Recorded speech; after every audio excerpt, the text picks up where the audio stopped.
Taong 1997 nangyari to, at mga 8 o 9 na taong gulang pa lamang ako noon. Hiwalay na yung mga magulang namin at 2 lang kaming magkapatid. Ako at ang mas nakababata kong kapatid na babae. Kahit magkahiwalay na sila, ay shared custody pa din kami ng nanay at tatay namin. Every other weekend nga, ay doon kami namamalagi sa bahay ng tatay namin para makasama siya. Isang araw ay pinakilala sa amin ni tatay ang bago niyang girlfriend. Siya, si Rachel. Matangkad siya, blond yung buhok, at dati daw nanalo sa beauty pageant. Masaya siyang kasama noong mga unang buwan at maganda ang pakikitungo niya sa amin. Mabait din siya, kaya nagustuhan namin siya agad. Lalo kaming natuwa sa kanya kasi may mga unique pets siya tulad ng gray na parrot na nagsasalita. Siyempre, aliw na aliw naman ang batang ako noon noong mga panahon na yun. Pero di nagtagal ay unti-unting nagbago ang pakikitungo niya sa amin.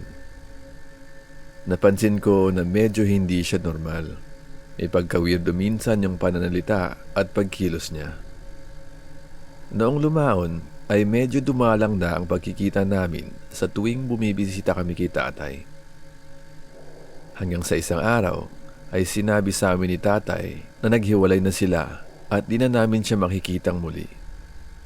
Sinabihan niya din kami na huwag siyang kausapin at huwag sumama sa kanya sakaling makita namin siya sa eskwela o kahit saan man sa labas. Di nagtagal ay nag-umpisa na yung panghaharas ni Rachel kay tatay. Bigla-bigla na lang siyang magpapakita tuwing lalabas kami kasama si tatay. Oras-oras din siyang tumatawag sa telepono sa bahay para umiyak at takutin si tatay para makipagbalikan sa kanya. Recently lang, nalaman kong tinakot niya si tatay na papatayin niya kaming 2 ng kapatid ko pag di siya nakipagbalikan kay Rachel. Dahil doon ay nagalit at kumuha si tatay ng restraining order laban sa kanya. Bago yun ay ginasgasan din pala niya ang kotse ni tatay. Nag-trespass din siya sa opisina at nagnakaw ng pera ng tatay namin. Nagpadala din siya sa nanay namin ng mga sulat na may mga banta. Umabot pa sa puntong nagpadala siya ng sulat sa mga otoridad na nagsasabing minomolestya kami ng tatay namin.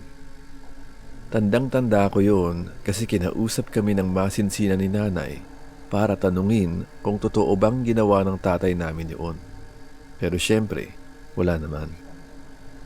Turns out, ginawa ni Rachel yun para malayo kami sa tatay namin.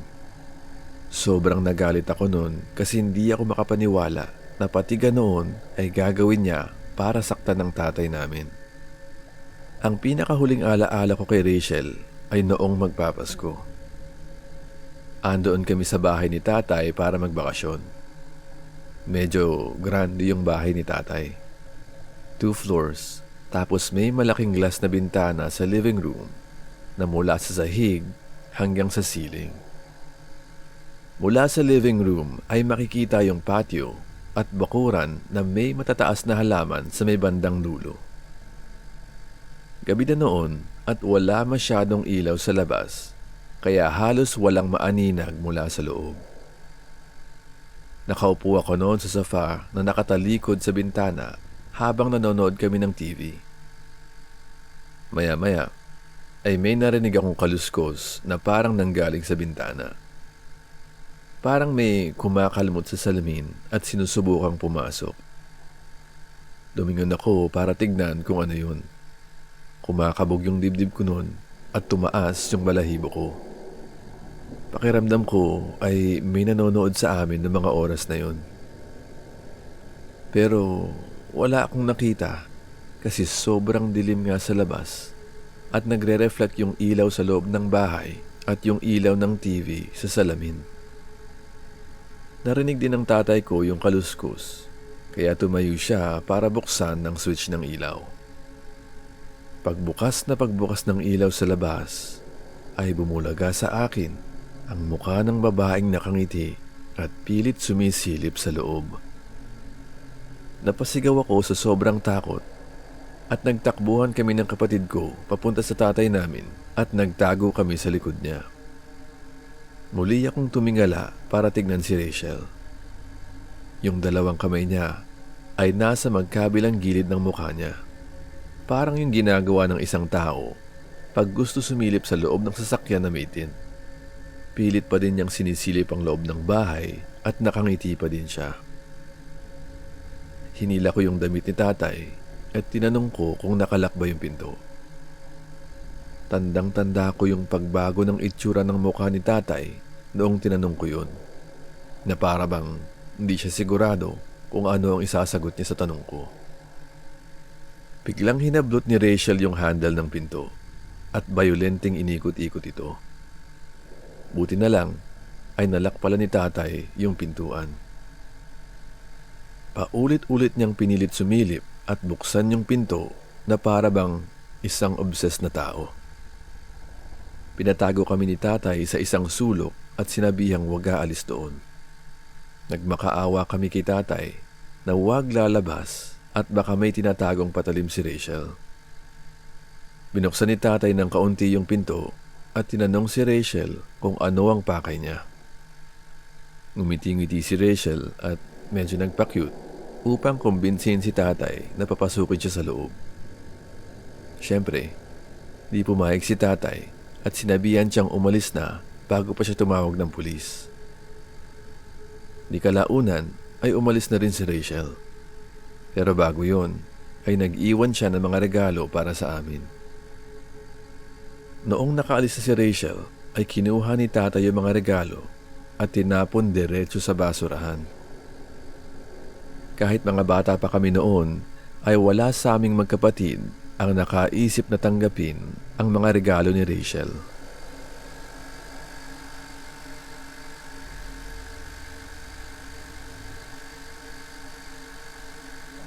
Mga 8 o 9 na taong gulang pa lang ako noong nangyari ito.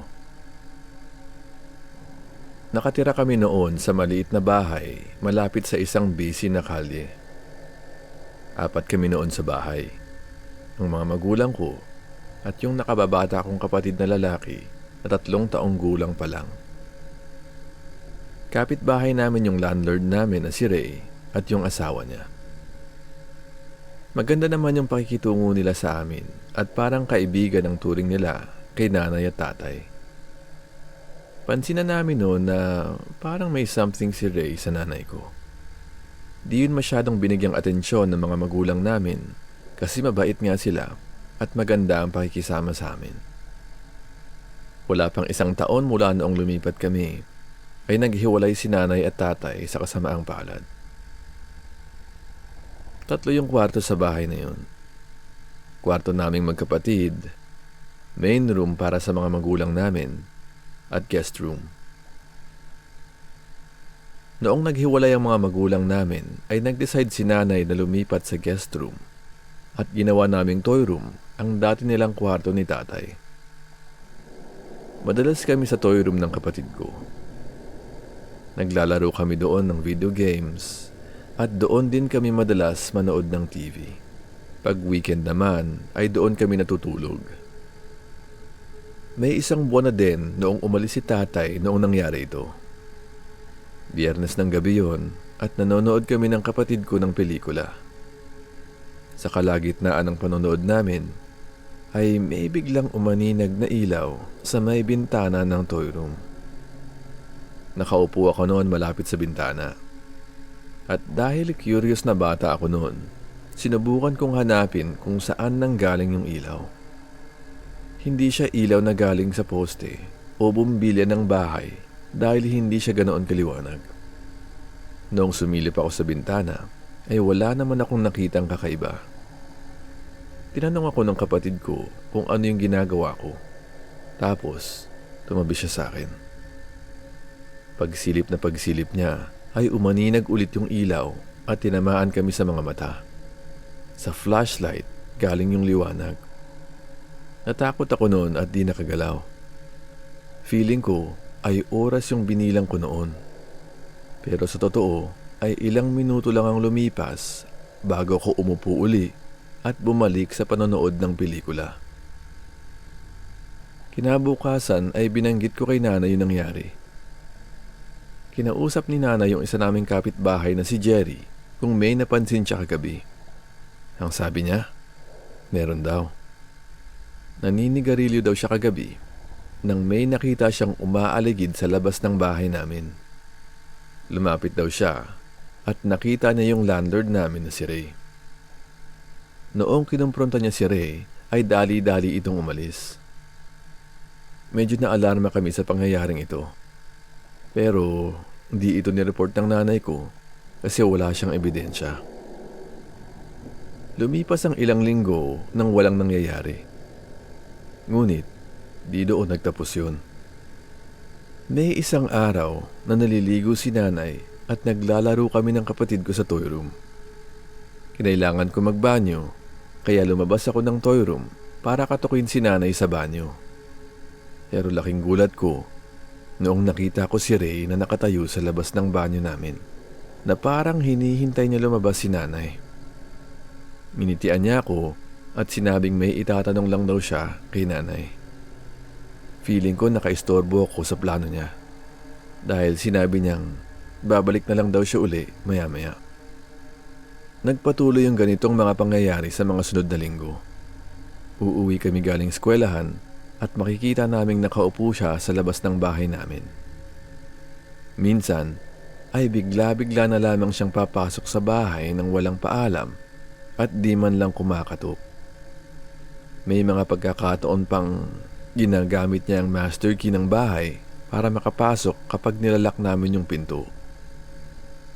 May isang beses din na nahuli ko siyang sumisilip sa bintana ng living room namin. Kwento din ni nanay na kapag lumalabas siya para mamili, ay bigla na lang sumusulpot si Ray at nagkukunwaring andoon din siya para mamili. Di nagtagal ay napuno na si nanay at dali-dali kaming lumipat ng bahay. Yung nilipatan namin ay safe naman at maraming mga pamilya na may mga bata na kaedad namin. Akala namin ay hindi na namin makikitang muli si Ray. Pero nagkamali kami. Isang araw, habang naglalaro kami sa labas, ay nakita namin yung sasakyan ni Ray na dahan-dahang bumabaybay sa may kalye namin. Simula noon, ay halos araw-araw siyang dumadaan doon at minsan pa ay makailang beses siyang dumadaan sa isang araw. Makalaon ay nainis na si nanay at kumausap na siya ng pulis. Di ko alam ang buong detalye ng report, pero pagtapos nun ay di na namin muling nakita si Ray. Sigurado akong nanay namin ang pakay ni Ray noong gabing nanonood kami sa toy room. Di ko din lubos maisip kung ano ang maaaring nangyari kung di ako lumabas sa toy room noong naghihintay siya sa banyo habang naliligo si nanay.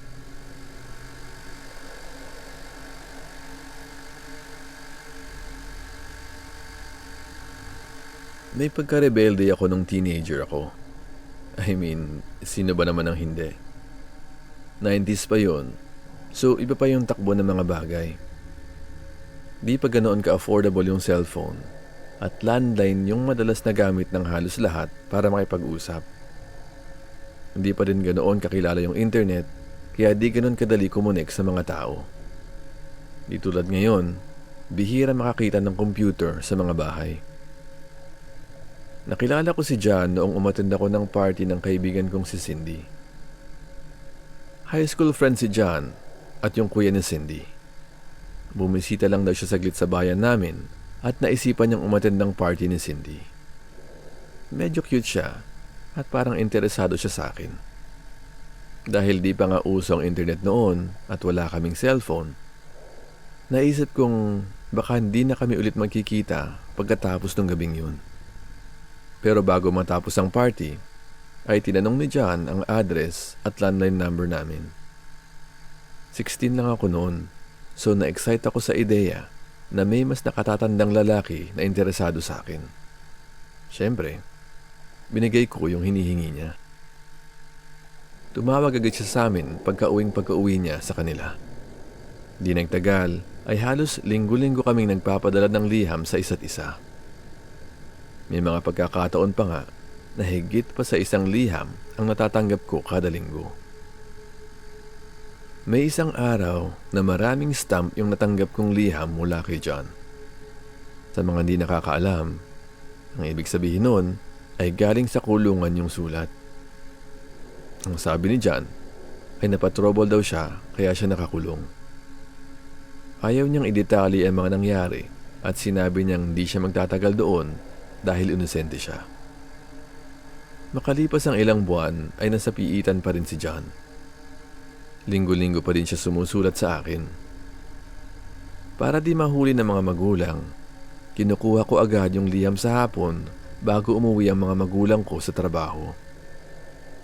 Nagiging mas personal na din ang mga liham niya.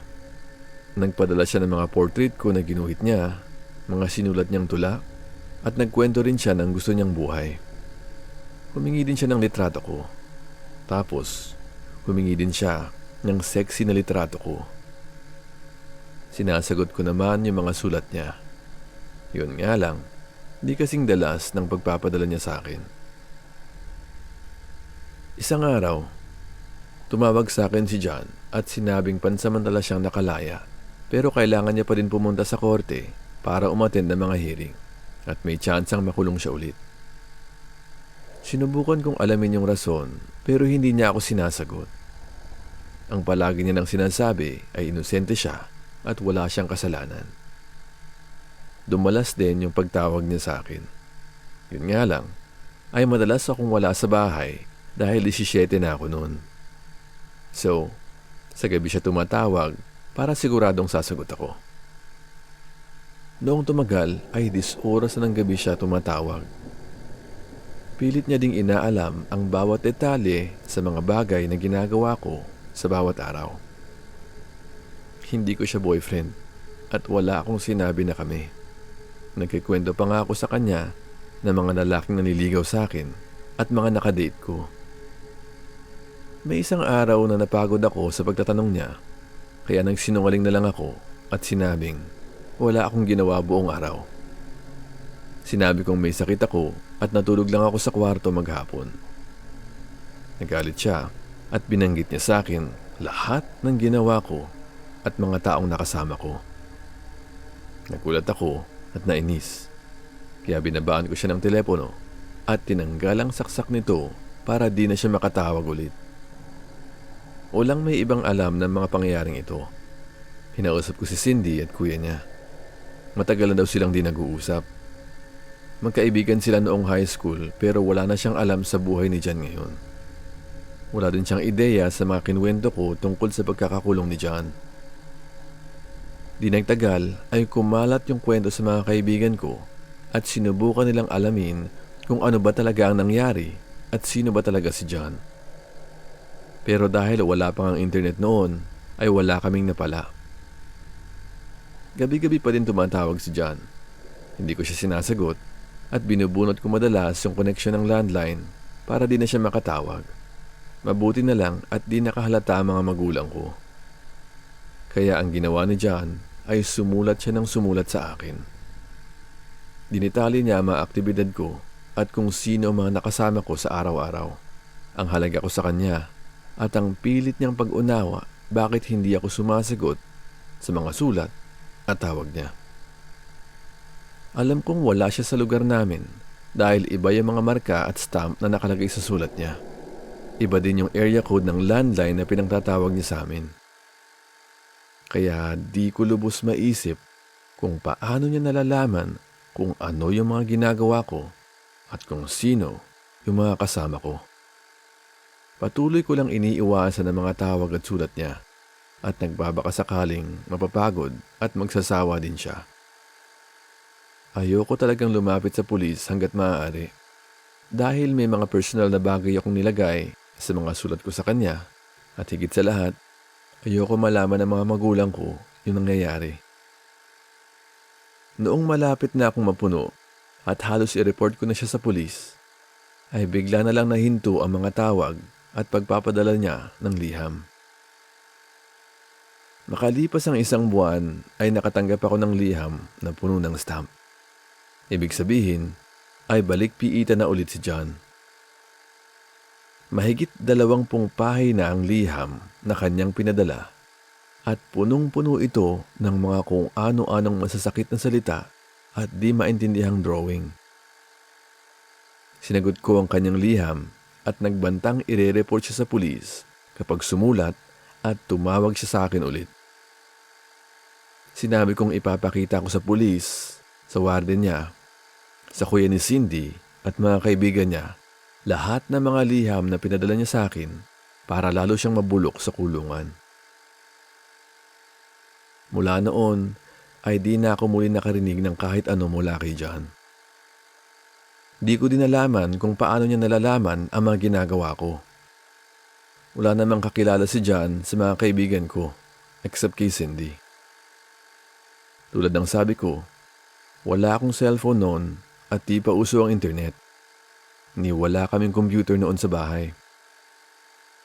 Ang tanging naisip ko lang ay may binayaran si John para magmasid sa akin dahil kung walang internet or cellphone ay di niya malalaman ang mga ginagawa ko dahil mahigit 100 milya ang layo niya mula sa akin.